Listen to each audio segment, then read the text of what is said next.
Mr. Michaels, any dispositive motions on file requiring a reservation of the right to appeal? No, Your Honor. Ms. Del Valle, how do you plead, ma'am? Guilty. Is anybody forcing you or coercing you against your will or promising you anything other than the plea agreement to get you to plead guilty? No, sir. Are you doing it on your own free will? Yes, sir. Have you fully consulted with your lawyer about your case, the potential minimum or maximum sentences, the evidence against you, and any possible defenses? Yes, sir. If you're not a United States citizen, your guilty plea will have immigration status or deportation consequences. If you need additional time to talk to a lawyer about the immigration consequences of your plea, I can get you more time. Do you need that? No, sir. Are you fully satisfied with the representation from your lawyer? Yes, sir. Did you fully review with your lawyer this DNA form? Yes, sir. Did you sign it truthfully in the middle of the page? Yes, sir. Did you fully review with your lawyer this plea form, including all 22 paragraphs? Yes, sir.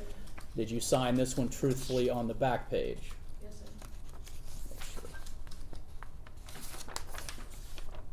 sir. Did you go over your score sheets with your lawyer, your points? Yes, sir. Did you see anything wrong with them? No, sir. Factual basis, please. Prior to February 3rd of 2026, the defendant was in a relationship with a gentleman named Terrion Arnold. Mr. Arnold and several of the named co-defendants in this case rented an Airbnb in Largo. At that location, they had multiple items of personal property that were particularly valuable.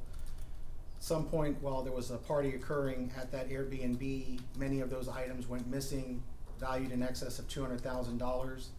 Mr. Arnold and his co-defendants then decided amongst themselves who they believed were responsible for the theft of the property, and specifically concluded that two of the victims in this case, Jan Lopez and Daniel Tenesaka, were responsible for the theft of the property.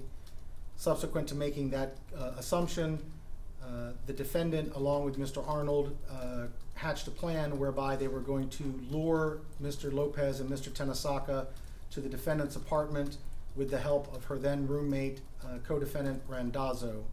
The defendant reached out to Ms. Randazzo by text message and instructed Ms. Randazzo to contact Mr. Tenesaka by text message and asked Mr. Tenesaka to come over to the apartment later that evening under the premise that Ms. Randazzo was going to have sex with Mr. Tenesaka. There are text messages between the defendant and Ms. Randazzo discussing this plan and discussing their attempt to make it seem not suspicious. Mr. Tenesaka did ultimately agree to come over to the apartment. When he went over to the apartment, he was in the company of his co-victim, Mr. Lopez, as well as the third victim, Mr. Anderson. When the three victims arrived at the apartment complex, Mr. Anderson and Mr. Tenesaka went up to the door of the apartment that belongs to this defendant and co-defendant Randazzo.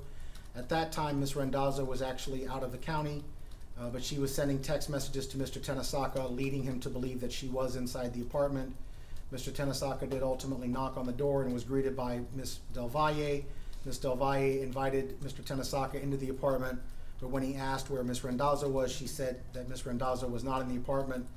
Mr. Tenesaka was skeptical, given the fact that he had been getting text messages saying that Ms. Randazzo was in the apartment, so he began looking around for Ms. Randazzo. As he began looking around the apartment, he discovered that two of the co-defendants, Lindell Hudson and Christian Williams, were actually in the apartment. They had previously arrived and were armed with firearms. They were laying in wait for the victims. Once they were discovered to be in the apartment, Hudson and Williams then began to beat, threaten, and intimidate both Mr. Tenesaka and Mr. Anderson, holding them against their will inside the apartment. Mr. Lopez, the third victim, had remained in the car expecting his friend Mr. Anderson to come back after Mr. Tenesaka had been dropped off.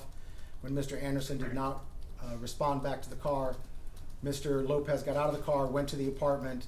He could hear the sounds of raised voices or yelling coming from inside the apartment. He went into the apartment. He was greeted by Ms. Del Valle.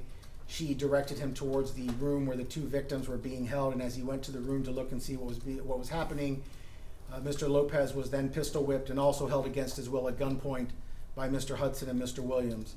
Over the course of the next hour, Mr. Hudson and Mr. Williams continued to brandish guns at the victims, deprive them of their property, things such as their wallets, their cell phones, their money, their clothing, and continued to threaten and intimidate them as Hudson and Williams demanded information on where the stolen property belonging to Mr. Arnold might be. The victims were not involved in the theft of the property, so they had no information to provide. During that time, Ms. Randazzo was still in the apartment, and at some point she began to live stream the entirety of the events inside the apartment so that co-defendant Mr. Hilton, who at that point was in the company of Terrion Arnold, and the other co-defendant Mr. Hughes, as the three of them drove back from Tallahassee, were able to watch the events during the live stream. While the live stream was occurring, the defendant continued to communicate with Mr. Hilton, and Mr. Hilton continued to communicate with this defendant, providing direction on what should happen, providing directions such as to keep the victims in the room, to keep them away from the door, to take their things from them, to ask where some of the missing property was.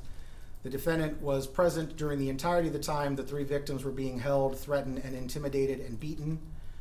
Eventually, when the defendants at the apartment could not get an answer from the victims on the missing property, a decision was made that they were going to wait for co-defendant Hughes to arrive to the property. He did eventually arrive at the apartment complex in the company of co-defendant Hilton and Mr. Arnold. Hughes and Hilton went up into the apartment. Once inside the apartment, Mr. Hughes, who was also armed with a firearm of his own, again began to threaten, intimidate, and beat the victims, demanding information as to where the stolen property was. When the defendants were ultimately unable to obtain any information on the location of the stolen property, they eventually decided that they needed to let the victims go. So they walked the victims out of the apartment one by one, took them back to their car, and told them to leave. But at that point, the defendants remained in possession of the victims' cell phones, wallets, credit cards, those sorts of things, and sent the victims on their way. The victims then later went to the Tampa Police Department where they reported this incident. Shortly thereafter, TPD detectives conducted a search warrant on the apartment and also came into contact with Ms. Del Valle. Ms. Del Valle was detained when she made statements indicating that she had been involved in all of this. She was taken back to the Tampa Police Department.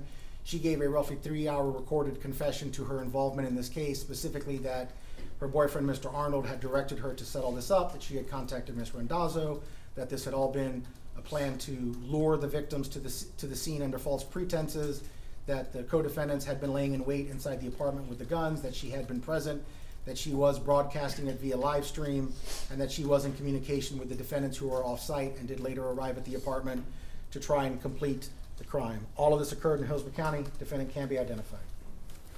Ms. Del Valle, based on those factual allegations, it appears the state could go to a jury with this case. Ms. Del Valle, I will neither adjudicate you today nor sentence you today. You have entered an open plea, which means you are subject to the maximum penalties that are set forth and that we talked about earlier today. Do you fully understand that? Yes, sir.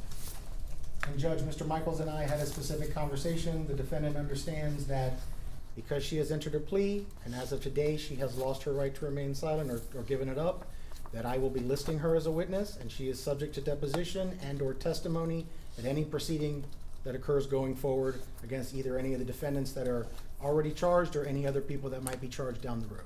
All right. Anything additional, counsel? She certainly understands that. I mean, that's what the law says. The state can subpoena whoever they want as a witness, frankly. If they say something different, it's perjury. If they don't cooperate, it's obstruction potentially. So she understands that, Judge. Okay. Thank you all very much for your time. Appreciate it. Judge, do you want to set a few